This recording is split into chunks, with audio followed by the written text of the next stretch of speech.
James from the Wife and Watch here, and welcome to another video. This time a little bit of a deck update sort of video, I suppose. I've learned today from my dear friend who I've never met, mcol40. He's not a dear friend, but I watch his stuff all the time, and like I say, if you're not familiar with him, it's a good source for getting the latest information. Of which today he was sort of walking us through Dogmatika Chaplain, which I think I knew it was coming, but I didn't realise on how good or how impactful it might be, this card. So thank you to him first of all. I'll put a link to his channel in the comments just in case you haven't already seen it. You probably have, because he's got loads and loads of subscribers. But thank you once again to him. But let's move on to the website. I think this is the same website he was looking at, to be fair. So it's the YGO organisation. They seem to pick up all the latest stuff and actually manage to translate some of the effects from the OCG as well. So this is Dogmatika Chaplain. As you guys know, I run an Invoked Dogmatika deck, of which I'm about to show you. I'm not going to do a full profile or anything. I'm just going to show you on Edo Pro rather than show you all the cards. I've got them all in front of me, including my playset of Ultimate Rare Ecclesias. But this card isn't available on Edo Pro just at this point in time. However, with the introduction of this card and another one I'm about to show you, I think I'll probably change my Dogmatika deck a little bit. Probably not to include the ritual side of things, I don't think. I'd rather just keep it light, I think. Obviously most of the ritual stuff is dark and I'm not keen on the artwork, so I'm probably not going to be introducing that, but I'll have a look. I'll show you what I mean anyway. But first of all, artwork looks absolutely incredible, as it all does with Dogmatika, which of course is the first reason I sort of introduce it. This is the old fleur-de-lis there, which is absolutely incredible artwork. That with Ecclesia and Maximus. I even run Aiden the Enlightened in my deck as well. I know that's not the popular choice, but I choose to do it anyway. This will be a nice addition. So let's just have a quick read of the effects. So level 8 first of all, and that's becoming more important, I think. So light spellcaster effect monster 2000. You expect them to be the same anyway. You can only use the first, second, and third effects of this card of this card's name each once per turn. So if a monster If a monster special summon from the extra deck is on the field, you can special summon this card from your hand. Nice and easy, they pretty much all got that. If this card is special summoned from the hand, you can make each player send one monster from their extra deck to the graveyard. Even better for me, because my whole extra deck is built around, of course, getting them into the grave and using their effects there. And then if this card is sent to the graveyard, you can target one Dogmatika card in your graveyard, except Dogmatika Chaplain, and add it to your hand.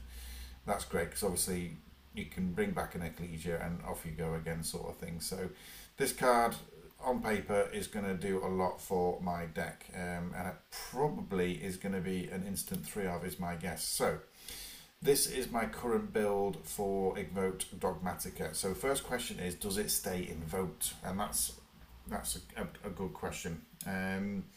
First of all, if you're familiar with this deck, there's a lot of people that would add the Shadol engine into this. It's too much for me. I don't want to have 3 archetypes running at all the same time. I know it's only a couple of cards, but I just don't see the need for it. I've got the Ultimate Slayers, which is an unusual edition, I think. And of course, I'm just maximising the use of the graveyard to cause as much havoc as possible. So yeah, I haven't included any Shadol, and I still won't be. So it's really just because the other card I mentioned, by the way, is this one. So I've just spotted it on the old Edo Pro, so it's probably going to be coming out sooner than Chaplain. But this is Fleur-de-Lis the Thunderer, so I wasn't familiar with this card, so maybe people are already, and maybe you can put in the comments below what, if any, how many are going to go into your deck. I don't think it's going to be as strong as Chaplain, but I still think it might be a one-of in the deck. So during the main phase, if a monster special summoned from the extra deck is on the field, quick effect, you can special summon this card from your hand. And if this card, well, that's like an Ecclesia type effect, isn't it? And then if this card is special summoned from the hand, you can set one Dogmatika trap from your deck. Oh, is this? Is this the same card? It can be activated this turn while your opponent controls a fusion synchro, and you can only use the effect of Fleur de Lis. No, I don't think it is the same card, but it's very similar. You can set one Dogmatika trap from your deck. It can be activated this turn while your opponent controls a fusion synchro, Xyz, or link monster with 2500 or more. No, I don't think it is the same card, but it's certainly different artwork. But it looks fantastic artwork, I have to say. But if it is a very similar card to Chaplain. I think Chaplain, though, has that third effect, which is if this card is sent to the garage, it can get, add on target one Dogmatika card. So I think that sort of pushes it in terms of being the better card. But that's not to say that I won't run one of these, because the artwork looks fantastic. But also it's level 8. So Chaplain will be level 8, this will be level 8. You've got Fleur de Lis that's level 8, Maximus level 8. I still run a copy of Iris Swordsoul, which is also level 8. And it also all of a sudden starts to open up the conversation around Xyz play, around obviously rank 8s. However, if I was to do that and sort of throw a little bit of more focus into the Xyz side of things, I'd have to drop my Invoke package. So it would leave me open with 3 Alistairs dropping those, 2 Invocation, and the 3 Magical Meltdowns. That is 8 cards. And if I was playing, let's say, one of those and 3 Chaplains, that's 4. I'd have space for 4 more cards, which obviously could be anything really. And also 3 cards in my extra deck. Which would obviously give me some rank 8 option space, shall we say. I still want to keep... Oh, actually, no, I could get rid of the Gardener. I could get rid of the Almirage, probably. Might keep the Maiden, Artemis. Or maybe not, actually. I'd probably need a 1 or 2 more link options. Oh, I don't know. I don't know whether to drop the Invoke package, because I do like it. I think it works really well with the deck. Obviously, whatever options you've got in your hand, you go for Invoked first if that's the case, because obviously you need the extra deck monster, and obviously there are cards in here that lock you into not being able to special summon from the extra deck. So you do the Invoked side of things first. Okay, so let's say I leave the Invoke package and don't focus on rank 8 so much, because in that case I wouldn't want to drop anything, I don't think, because I need the options for Ultimate Slayer. I still really like that option. I've still only got the 1 Xyz monster to drop, but that's the only one I think I can make use of that has a graveyard effect when it's sent to the graveyard. So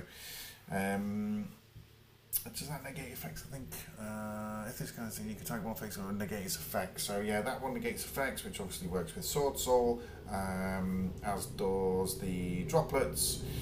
And Fleur de Lis as well. So that's why I run a Sword Soul, because of Fleur de Lis negating effects. I've still got the droplets in there, and that one as well. The aggregator will also do that.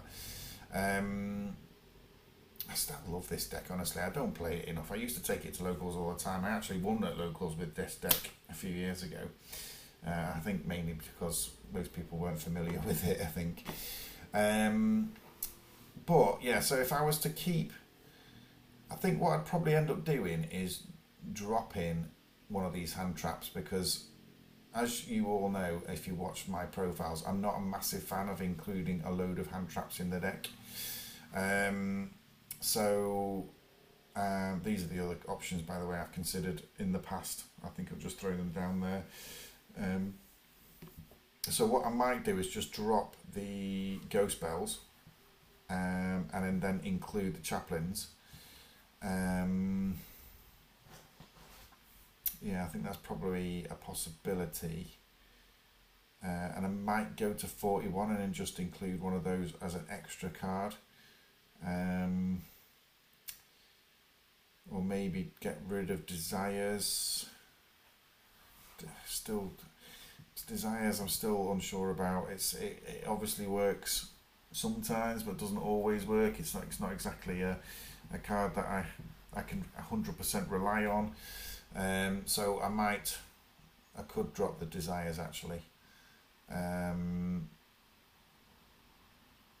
Potentially, I'd have to give that some thought. I think, guys, in the comments though, I'll be interested to see what you think, and obviously, the Chaplain, because obviously it's a brand new card, and very much looking forward to seeing it, and also the Thunderous, the Fleur de Lis, the Thunderous. I'm assuming that's going to come out sooner because it's on Edo Pro, so I'm not entirely sure when it's coming, but.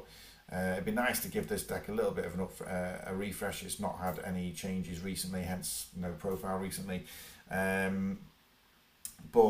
we'll get it up to date once I see one or two changes. But yeah, looking forward to Chaplain.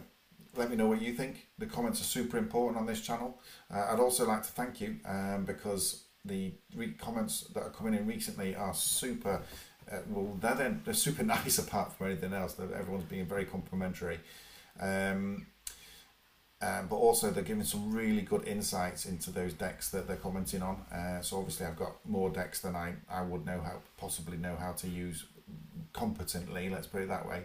I said to one of the guys on there, I've got far too many decks, but I don't know how to play the ins and outs of every single one of them, of course. I just know the basics on each of them. I'm really just a collector. I don't play the game as much as I perhaps should. But like I say, I do love keeping them up to date, watching the new cards coming out and updating my lists. So guys, keep the comments coming. Really, really appreciate them. Obviously, if you haven't subscribed, do subscribe because we're edging towards the 1,000 subscribers, and I'd love to get there before the end of the year. I've set myself a bit of a target, but it might be something that might be a little bit out of my reach, but we'll see. Guys, I appreciate it. Thanks once again, and we'll see you for the next profile. Cheers, guys. Bye-bye.